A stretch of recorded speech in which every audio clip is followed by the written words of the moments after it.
আসসালামু আলাইকুম। আজকের আরও একটি নতুন টিউটোরিয়াল ভিডিওতে আমি আতিকুর আপনাদেরকে স্বাগত জানাচ্ছি। আজকে খুবই একটি গুরুত্বপূর্ণ এবং ইন্টারেস্টিং বিষয় নিয়ে আমি আপনাদের সঙ্গে আলোচনা করব। আমাদের এই থাম্বনেল দেখে আপনারা বুঝতে পারছেন আজকে আমরা কি করব। জি, ঠিকই পড়েছেন। কিভাবে আপনার পুরনো ইমেলের ইউজার নেমটা আপনারা পরিবর্তন করবেন, এই ভিডিওতে আমরা তার A to Z প্রসেস আপনাদেরকে দেখাবো।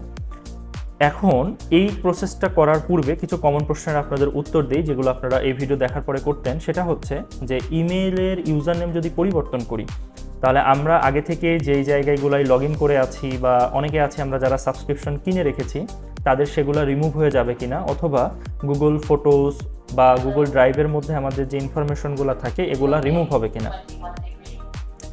উত্তরটা হচ্ছে যে এগুলা কোনো কিছুই রিমুভ হবে না। মানে আপনি সমস্ত ডাটা সংরক্ষণে রেখে আপনার সম্পূর্ণ ইমেলের ইউজার নেমটা পরিবর্তন করে ফেলতে পারবেন। এতদিন আমরা শুধু কি করতে পারতাম, আমাদের ডিসপ্লে নেমটা পরিবর্তন করতে পারতাম। আর ইউজার নেম বলতে আমি যে এটাকে বোঝাচ্ছি, দেখেন আগে কেমন ছিল আর পরে কেমন হবে, আমরা এখানে থাম্বনেলে এটা উল্লেখ করেছি আপনাদেরকে। তাহলে চলুন কথা না বাড়িয়ে আমাদের মূল আলোচনায় চলে যাওয়া যাক। এই জন্য আমি একটি গুগল ক্রোম ইউজ করছি, যেই ইমেলটার মধ্যে আমি এটা পরিবর্তন করব। আমি একসঙ্গে দুটা দিয়ে দেখাচ্ছি আপনাদেরকে, আমি ফোন এবং ল্যাপটপ দুটা থেকে আপনাদেরকে দেখাবো। আমি এখানে ফোনটাও কানেক্ট করে রেখেছি। তো এটা হচ্ছে আমার ফোন, দেখেন সেম ইমেল আছে, এখানে আমার একটা ইমেল দেখাচ্ছে।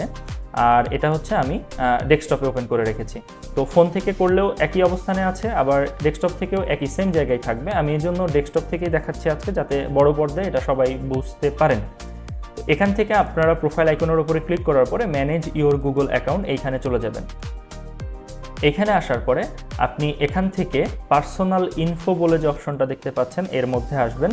পার্সোনাল ইনফোর মধ্যে আসলে এখানে আপনার ইমেলটা শো করবে, আপনি এই ইমেলের ওপরে চাপ দিবেন এবং এখানে দেখেন গুগল অ্যাকাউন্টের আন্ডারে আপনার ইমেল অ্যাড্রেসটা শো হচ্ছে।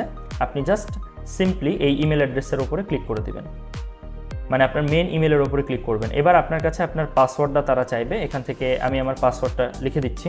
তো আমরা আমাদের পাসওয়ার্ডটা ওইখানে এন্টার করার পরে আমাদের সামনে এইরকম একটা ইন্টারফেস আসবে। শুরুতে আপনার ইমেলটা শো করবে এবং নিচে দেখেন একটা অপশন লেখা আছে চেঞ্জ গুগল অ্যাকাউন্ট ইমেল।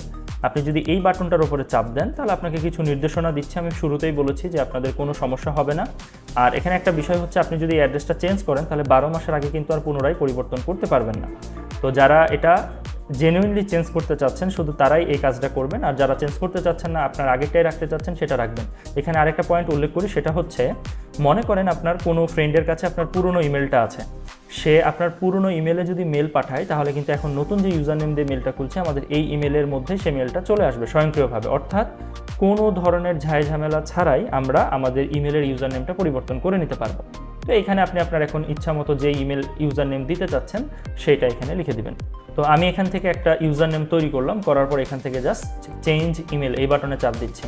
তো আমাদের সামনে দেখেন একটা অপশন আসছে যে আপনি ইমেলটা সত্যি পরিবর্তন করবেন কিনা।